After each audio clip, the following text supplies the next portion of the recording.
नमस्कार प्रेक्षकांनो, तुम्हा सगळ्यांना आपल्या चॅनलकडून गुढीपाडव्याच्या नवीन वर्षाच्या खूप खूप शुभेच्छा. तुमच्यासाठीचं हे वर्ष सुखाचं, आनंदाचं, समाधानाचं, समृद्धीचं जावं हीच प्रार्थना. वचन दिले तू मला मालिकेचा आजचा 19 मार्चचा जबरदस्त भाग आपण आता बघूयात. आता दळवी काकूनी अचानक ऊर्जासाठी स्थळ आणून मोठा घोळ घालून ठेवलेला असतो. पण प्रेक्षकांनो, याच एका गोष्टीने ऊर्जेच्या आयुष्यात छान गोष्ट घडणार आहे. कारण स्वतः शौर्य ऊर्जाला लग्नाची मागणी घालण्यासाठी आजीसोबत शगुन घेऊन आलाय. त्यातच आता ऊर्जाच्या बाबांना आत्महत्या करण्यास प्रवृत्त करणारा गुन्हेगार हर्षवर्धनच होता हे सत्य शौर्याच्या समोर आले. विजयाने हर्षवर्धनचं काहीच न ऐकता त्याला धमकवलंय की जर तीर्था विक्रांतचं लग्न त्याने नाही थांबवलं तर मग मात्र ती विक्रांत गुन्हेगार आहे हे सगळ्यांना सांगून टाकेल. त्यातच आता विक्रांतला वाचवण्यासाठी, ऊर्जाला अडकवण्यासाठी या नीच हर्षवर्धनने घाणेरडी खेळी खेळले. प्रेक्षकांनो, आता काय आहे त्याची ती घाणेरडी चाल ज्यात बिचारी निरागस ऊर्जा अडकणार आहे. पण आता आजीसोबत लग्नाची मागणी घालायला आलेल्या शौर्याला पूर्वा ऊर्जाचा हात हातात देईल का? पाहूयात ना. त्यासाठी भाग जरूर बघा आणि कसा वाटतो कमेंट करा. दळवी काकूंनी ऊर्जासाठी स्थळ आणलेलं असतं आणि पूर्वाच्या ती मागेच लागलेली असते. पूर्वाला ऊर्जाचा चेहरा कळतो बरं का, कारण ऊर्जाचा चेहरा पडलेला असतो. मग ती दळवी काकूंना सांगते की नको. दळवी काकू विचारतात की पूर्वा का नको? अगं किती छान स्थळ आहे, शिवाय ती लोक हुंडासुद्धा घेणार नाही आहेत. याच्यापेक्षा चांगलं स्थळ आपल्याला मिळेल का? तरी पण पूर्वा ऊर्जाचा चेहरा पाहते आणि सांगते की नाही नको. दळवी काकू विचारतात की म्हणजे तुला काय बघावं लागणार आहे? पत्रिकाच ना. अगं पत्रिका तर मी घेऊनच आले. आता ही दळवी काकू तयारीचीच आलेली असते. अगं त्या जाधव काकू आहेत ना, त्यांनी सोबत पत्रिकासुद्धा दिलती. मी सांगते ना तुने 36च्या 36 गुण जुळतील बघ यांचे. आता तर ऊर्जाला तडपणच आलेलं असतं. दळवी काकू म्हणतात की एकदा भेटायला काय हरकत आहे? आता पूर्वाला सुद्धा वाटतं की खरंच भेटायला काय हरकत आहे ना. आणि अचानकच ऊर्जा तेथून निघून जाते. दळवी काकू त्याचा भलताच अर्थ काढतात. त्यांना वाटतं की बहुतेक ऊर्जा लाजली. पूर्वाला त्या म्हणतात की अगं आता ऊर्जाचं तुलाच सगळं बघावे लागणार आहे की नाही? आता काय ती मुलगी इतर मुलींसारखी आहे का? सांग बरं. आपली ऊर्जा ती स्वतःच्या तोंडून थोडीच सांगणार आहे की माझं लग्न करा. ऊर्जाला इतका धक्का बसलेला असतो या गोष्टीचा. कारण दळवी काकूंनी सांगितल्यानुसार पूर्वाही म्हणते की त्या मुलाला भेटायला काय हरकत आहे. म्हणूनच तिला जरा जास्तच वाईटही वाटतं आणि दडपणही येतं. कारण ती मनापासून आता शौर्याच्या प्रेमात पडली. आता इकडे बघा, मंग्या नेमका चायचुईच्याच ठिकाणी आलेला असतो चहा पिण्यासाठी. तो आता त्या चहावाल्याला एक चहा सांगतो. चहावाला त्याला चहा आणून देतो आणि मंग्या त्याला देतो 50 रुपये. आता तो म्हणतो की साहेब सुट्टे द्या की. आणि तसं बी ऑनलाईन पेमेंट आपण घेत नाही ना. तेव्हा मंग्या खिशातून 10 रुपये काढून त्याच्या चहाचे पैसे देऊन टाकतो. मंग्या आता त्याच्याकडून माहिती काढण्याचा प्रयत्न करतो. तो विचारतो की काय रे, तुझी टपरी नवीन आहे का? तो म्हणतो की होय साहेब, 2 महिने झालं आहे की टपरी. मग मंग्या विचारतो की खूप सारे वकील लोक इकडे चहा प्यायला येतच असतील ना? नाही म्हणजे कोर्टाच्या जवळपास आहे टपरी म्हणून म्हटलं. तो चहावाला सांगतो की नाही साहेब, इतके वकील लोक येत नाहीत. तर कोर्टाच्या बाहेर ना तिथंच चहा पितात बघा ती लोक. तेव्हा मंग्या म्हणतो की छ्या, आता तुझ्याकडून काय माहिती मिळणार आहे मला? आता तो चहावाला विचारतो की साहेब तुम्हाला कसली माहिती पाहिजे का? मंग्या सांगतो की हो रे, एका वकिलाला मला भेटायचं आहे. मला केस संदर्भात त्याच्याकडे काम आहे, पण त्याचं नावच मला माहीत नाही ना, तोच तर प्रॉब्लेम आहे. आता मंग्या विचारतो की काय रे, तुला फोटो दाखवल्यानंतर ओळखता येईलच की. आता तो फोनमध्ये नेमका शौर्याचा फोटो दाखवतो आणि तो चहावाला इतका खुश होऊन जातो शौर्याला बघून. तो म्हणतो की याच्याकडे काय काम आहे? त्यावर मंग्या म्हणतो की इंजेक्शन घ्यायचं आहे. अरे वकील आहेत म्हटल्यानंतर केस संदर्भातच येणार ना मी. एक महत्त्वाची केस आहे, त्याची नोंदणी करायची आहे, त्यासाठी या वकिलाला भेटायचं आहे, पण नाव माहीत नाही आहे रे. आता तो चहावाला सांगतो की साहेब तुम्ही चहा पिऊ नका, मी तुमच्यासाठी दुसरा स्पेशल चहा बनवतो. अहो यांना तर ओळखतो की मी. मंग्या इतका खुश होतो, तो म्हणतो की काय, आणि तो हात मिळवणी करतो. तो चहावाला सांगतो की यांचं नाव शौर्य. मंग्याला आता पूर्ण माहिती हवी असते. तो विचारतो की पुढे काय शौर्य, पुढे काय पण. आता मंग्या विचारतो की मी एक काम करतो भावा, मी कोर्टात जातो आणि ए शौर्य शौर्य अशा हाका मारत बसतो. काय लागा भावा, उगाचच माझी मजा घेतोय तू. अरे इथे एक तर महत्त्वाचं काम आहे माझं. तेव्हा तो म्हणतो की सॉरी साहेब, मला मग त्यांचं नाव माहीत नाही. आता इतक्यातच त्या चहावाल्याला दुसरी चहाची ऑर्डर येते आणि तो तिकडे जातो.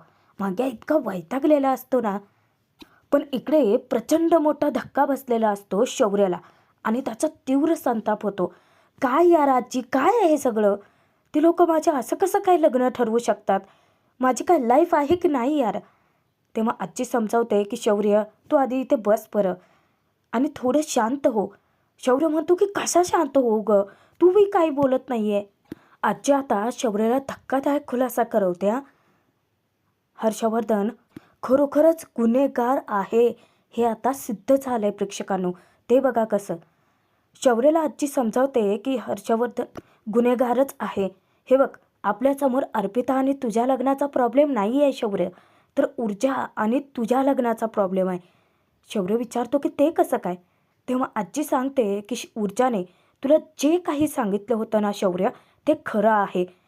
मी बार काउन्सिलमधनं सगळी माहिती काढली आणि तेव्हा मला कळालं की ऊर्जाने बोललेला प्रत्येक शब्द खरा आहे. हर्षवर्धनने तिच्या बाबाचं खच्चीकरण केलं. तिच्या वडिलांचा पूर्ण आत्मविश्वासच डळमळीत झाला. पदोपदी त्याला हिणवलं. प्रत्येक क्षणी त्यांचा अपमान केला. त्याचं इतकं खच्चीकरण केलं की त्याचा वकील म्हणून कोर्टात उभं राहण्याचा आत्मविश्वासच ढासळला आणि त्याच्या फ्रस्ट्रेशनमध्येच तिच्या बापाने आत्महत्या केली. याचा अर्थ हर्षवर्धन खरोखरच गुन्हेगार आहे. ऐकून शौर्यला झटका बसतो. पण प्रेक्षकांनो, सगळ्यात मोठा धमाका तर आत्ता होणार आहे, कारण मंग्याला शौर्याची खरी ओळख कळणार आहे. आता मंग्या जिथे थांबलेला असतो तिथे एक वकील येतो चहा पिण्यासाठी. आता तो चहावाला असतो तो तिथे नसतोच. वकील त्या मंग्याला विचारतो की चहावाला नाही आहे का? आता मंग्या त्या वकिलालाच थांबवतो आणि तो विचारतो की थांबा थांबा, तुम्ही या वकिलाला ओळखता का? आता तो शौर्याचा फोटो दाखवतो. तो वकील विचारतो की तुमचं काही महत्त्वाचं काम होतं का? तुम्ही मला सांगा ना. मंग्या म्हणतो की नाही हो, एक महत्त्वाची केस नोंदवायची होती यांच्याकडेच. आता तो वकील विचारतो की काय? अहो साहेब, तुम्हाला करायचं असेल तर सांगा की थोड्या पैशात करून देतो. तुम्हाला काय पैसे जास्त झालेत का? मंग्या विचारतो की का? आता तो सांगतो की अहो, छोट्या मोठ्या केसकडे हे ढुंकूनसुद्धा बघत नाहीत. याचा बाप खूप मोठा वकील आहे, खूप मोठं पॉश ऑफिस आहे त्यांचं हो. आता मंग्या खोदून माहिती काढतो की काय काय नाव आहे यांच्या वडिलांचं. तेव्हा तो वकील खुलासा करतो, हर्षवर्धन जहागीरदार. आता मात्र मंग्याच्या पायाखालची जमीनच हादरते. अहो, हा त्याचाच मुलगा आहे शौर्य जहागीरदार. हा थोडीच कमी पैसे घेणार आहे तुमचं. आता मंग्याला असा शॉक बसतो. म्हणजे हा शौर्य हर्षवर्धनचा मुलगा आहे. ऊर्जाचा सगळ्यात मोठ्या शत्रूचा मुलगा हा ऊर्जाचा इतका जवळचा मित्र. इकडे शौर्याचे मात्र चांगलेच धाबेदान आणलेले असतात हा सत्य ऐकून. आजी जेव्हा येऊन शौर्याच्या खांद्यावरती हात ठेवते तेव्हा तो विचारतो की असे बार काउन्सिलचे लोक म्हणालीत का? आजी सांगते की शौर्य, अगदी बोटावर मोजण्या इतपत लोकांना खोल सत्य माहिती आहे की त्यावेळी नक्की काय घडलं होतं. खून केला तर पुरावा मिळतो, पण मानसिक त्रास दिल्याचा पुरावा आणायचा कुठून? ऊर्जाच्या बाबांच्या आत्महत्येला, त्यांच्या मृत्यूला हर्षवर्धनच जबाबदार आहे. शौर्य धक्क्याने विचारतो की आजी, तू हे काय सांगतेस?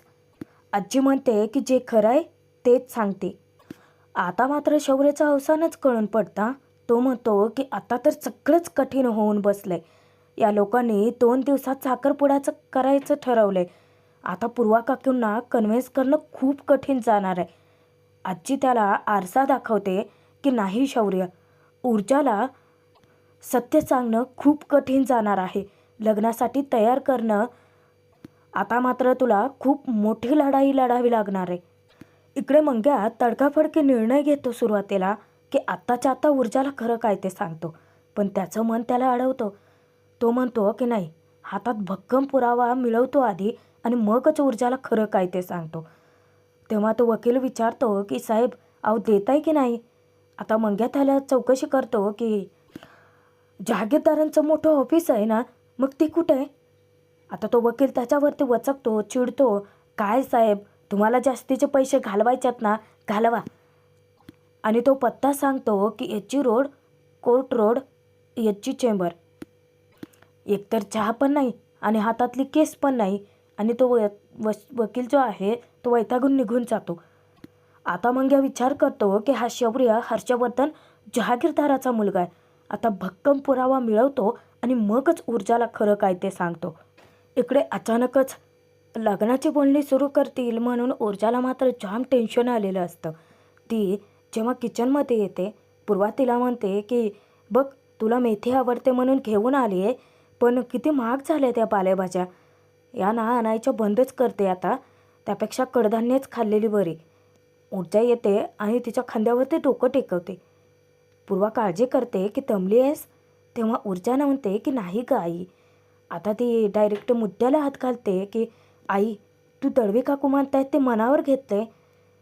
हे बघ आई, मला माझ्यासाठी हे केस लढणं खूप महत्त्वाचं आहे.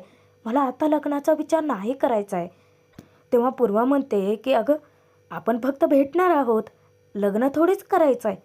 तेव्हा ऊर्जा आणखीनच घाबरते. ती म्हणते की आई असं काय करतेस, तुला घालवायची घाई झाली आहे का मला. तेव्हा पूर्वा इतकी खळखळून हसते. नाही ग म्हणू. पूर्वा हसतच म्हणते की कुठल्या आईला आपल्या मुलीला लांब जाऊ द्यावं वाटेल. म्हणू मी आत्ता तुझ्या लग्नाचा विचार करत नाही आहे, पण तळवी काकू म्हणतात तेही बरोबर आहे की नाही, भेटून तर घ्यावं लागेलच ना. ऊर्जाला जबर टेन्शन येतं. ती वैतागून विचारते की आई पण आत्ता कशाला या सगळ्याचा विचार ग. पूर्वा ऊर्जाला म्हणते की मला तुझी खूप काळजी वाटते ग ऊर्जा. माझ्या जीवात जीव राहत नाही. आतून मी खरंच खूप घाबरली आहे ग. तू कोर्टातून घरी येईपर्यंत जीवात जीव राहिलेला नसतो माझ्या. मला खूप काळजी वाटते तुझी. असं वाटत राहतं सतत की मी एकटी तुझी काळजी घेऊ शकेन की नाही. तेव्हा ऊर्जा विचारते की म्हणून मग माझं लग्न करून टाकायचं. आता ऊर्जा चिडून विचारते की आई तुला माझ्यासाठी नवरा हवा आहे की बॉडीगार्ड. तेव्हा पूर्वा म्हणते की सोड म्हणू, तुला नाही कळणार काळजी. ऊर्जा चिडून म्हणते की कळवूनही नाही घ्यायचं आहे मला. तेव्हा पूर्वाला थोडी शंका येते आणि ती विचारते संशयाने की म्हणू मला सांग, तुझ्या मनात दुसरं कोणी आहे का. आता मात्र ती पूर्णपणे सुन्न पडते कारण तिच्या नजरेसमोर उभा राहतो तो म्हणजे शौर्याचा चेहरा. शौर्याने स्वतःच अचानक तिला प्रपोज केला, लग्नाची मागणी घातली आणि आता तर ऊर्जाचाही जीव अडकलाय त्याच्यात. पण ऊर्जाला पूर्वाला दिलेलं वचन आठवतं आणि शौर्यालाही तिने सांगितलं होतं की पूर्वाच्या मनाविरुद्ध ते काहीही करणार नाही आहे.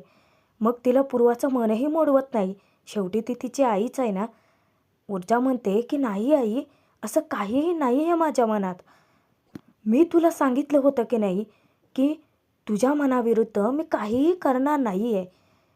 पूर्वाला इतकं अभिमान, इतकं कौतुक असतं आपल्या लेकीचं. आता ऊर्जा त्यातून उठते. तिला खरोखरच दडपण आलेलं असतं फक्त आईच्या आनंदासाठी. पूर्वाला ती सांगते की आई तुला त्या लोकांना बोलवून घ्यायचं आहे ना बघण्यासाठी, मग घे बोलवून. आणि ती निघून जाते. आता इकडे मात्र विजया हर्षवर्धनमध्ये चोराचा वाद होता. ती इकडे तिकडे एरझारा घरात चिडत असते की आता ना माझं डोकं फुटायची वेळ आली आहे, विचार करून बंद पडायची वेळ आली. हर्षवर्धन तिच्यासमोर येऊन वचकतो, तू जरा स्वस्थ बसणार आहेस का. आणि जबरदस्ती तिला पेडवरती बसवतो. तेव्हा ती विचारते की मग काय करायचं आहे मी. अहो 2 दिवसात साखरपुडा आणि महिनाभरात लग्न सांगून गेले ते शिर्के. आणि तुमचं म्हणणं आहे की स्वस्थ बसायचं आहे मी. तुम्हाला स्वस्थ कसं बसवतो, तुम्ही जराही कसा विचार करत नाही. हर्षवर्धन म्हणतो की तू जरा शांत होणार आहेस का. विजयाचा सुद्धा पारा चढतो. त्या विक्रांतसारख्या गुन्हेगारासोबत तुम्ही आपल्या मुलीचं लग्न लावून मोकळे व्हाल, तुमचं काय. त्यावर हर्षवर्धन भडकतो, असं का करेन मी, उगाच त्रागा करू नकोस. विजया विचारते की मग कशी शांत राहू, माझं ना डोकं फुटायची वेळ आली आहे विचार करून. तुम्ही इतके शांत कसे काय राहू शकता हो. घरात कोणाला काहीच माहिती नाही आहे. तुमच्यासाठी ही केस आहे का? हे बघा, तुमच्यासाठी ही केस असू शकते, पण इथे मी माझ्या मुलीचं आयुष्य पणाला लावणार नाही आहे. मला तुमच्या वकिलीशी काहीही घेणं देणं नाही आहे. मला माझी मुलगी जास्त महत्त्वाची आहे. हर्षवर्धनही उठतो. ती फक्त तुझ्या एकटीची मुलगी नाही आहे, ती माझीसुद्धा मुलगी आहे आणि तिचं आयुष्य माझ्यासाठीही तितकंच महत्त्वाचं आहे. विजया जाब विचारते की वाटत नाही आहे तुमच्या वागण्यावरून तरी.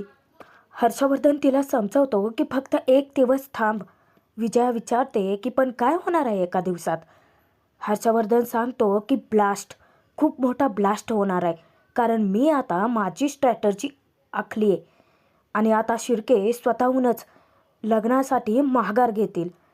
तेव्हा विजयाला तर विश्वासच बसत नाही. ती म्हणते की मला तर वाटतच नाही असं होईल. तेव्हा हर्षवर्धन तिला समजवतो की हे बघ विजया, प्लीज माझ्यावरती विश्वास ठेव. विजया विचार तरी कर अगं की शिर्केंसाठी काय महत्त्वाचं आहे. त्या विक्रांतची बदनामी होते. जिथे तिथे ज्याच्याविषयी चर्चा होते त्या विक्रांतचं पॉलिटिकल करिअर खराब होतोय आणि म्हणूनच शिर्के आपल्या मागे लागल्यात लग्नासाठी. पण आता उद्याचा जो ब्लास्ट होईल ना, त्यानंतर ते मागे लागणार नाही आहेत. विजया विचारते की मग सांगा, तुम्ही असा काय प्लॅन आखलाय की ते खरंच मागे लागणार नाही आहेत? त्यावर हर्षवर्धन म्हणतो की तू यात पडू नकोस. विजया म्हणते की ठीक आहे, पडत नाही, पण एक मुलीची आई म्हणून सतत धाकधूक असते माझ्या मनात.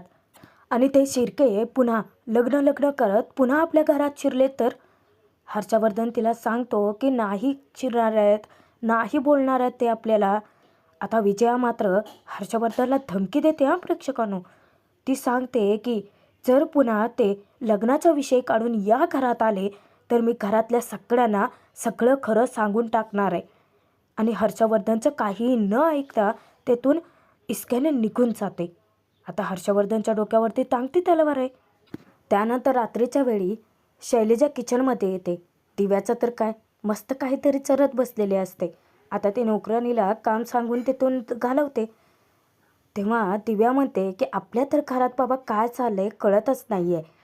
म्हणजे आधी साखरपुडा ठरवतात, नंतर कॅन्सलही करतात.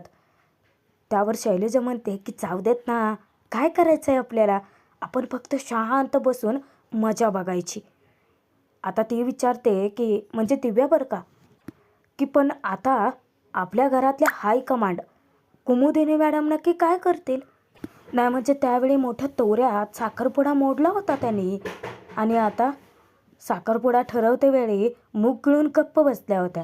आता दोघेही खिदळत एकमेकींना टाळी देतात. पण दिव्याची खरडपट्टी निघते हा, कारण तिथे आदित्य येतो आणि तिच्यावरती चिडतो. दिव्या, तू ऑफिसमध्ये कशासाठी आली होतीस, तिला जाब विचारतो. तेव्हा दिव्या थापा मारून त्याला तेथून घालवून देते. असं काय करतोस आधी? अरे मला ना तुझी आठवण आली होती, मग जस्ट हाय हॅलो करायला आले होते. म्हटलं तुझ्याशी मनमोकळेपणाने गप्पा माराव्यात. काय रे आधी, तू तिथे नव्हतासच. मग मी काय केलं, बाबांना हाय केलं आणि निघून आले तिथून. आदित्य तिच्यावरती भडकतो. मुळात आपल्यात जे नाही आहेत ना, ते जगाला दाखवण्याची गरज नाही आहे दिव्या. घरात जेवढे तमाशे करून ठेवलेत ना तेवढे बस आहे. आणि तो तिला निक्षून सांगतो की इथून पुढे ऑफिसमध्ये पावलंही टाकायचं नाही आणि तसाच निघून जातो. तेव्हा शैलजा दिव्याचं तोंड भरून कौतुक करते. अरे वा दिव्या, ऑफिसमध्ये गेली होतीस चक्क तू. पण तू का गेली होतीस हे मी विचारणार नाही आहे, पण तू काहीतरी सुरू केलं आहे हे ऐकूनच आनंद झाला. आणि ती तेथून निघून जाते. पण शौर्य मात्र आता प्रचंड गोंधळून गेला आहे. काय करावं काहीच सुचण्याचं होतं त्याला. अचानक शिर्केंनी लग्नाची मागणी घातली. शौर्य विचार करतो की ऊर्जा, मला खरंच कळत नाही आहे की हे लग्न आता कसं थांबवायचं आहे ते. इतक्यातच बोलाफुलाला गाठ पडते, कारण नेमका ऊर्जाचाच फोन शौर्याला येतो आणि तो आणखीनच घाबरून जातो. प्रेक्षकांनो, आत्ता भाग संपला असला ना, पुढे मात्र चपरा ट्विस्ट आला. म्हणजे होतं असं की शौर्य आजीला सांगतो की ऊर्जाला बघायला पाहुणे येणार आहेत. मग आजी प्लॅन आखते की ती शौर्यासाठी लग्नाची मागणी घालण्यासाठी डायरेक्ट शगुन घेऊन ऊर्जाच्या घरीच जाते.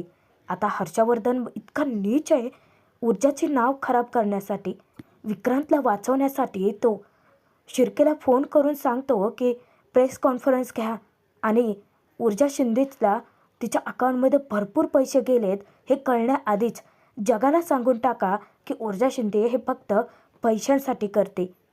तोपर्यंत शौर्य आणि त्याची आजी ऊर्जाचं साठी शगुन घेऊन त्यांच्या दारात उभे असतात. आता काय होईल प्रेक्षकांनो? शौर्य ऊर्जा एकत्र येतील?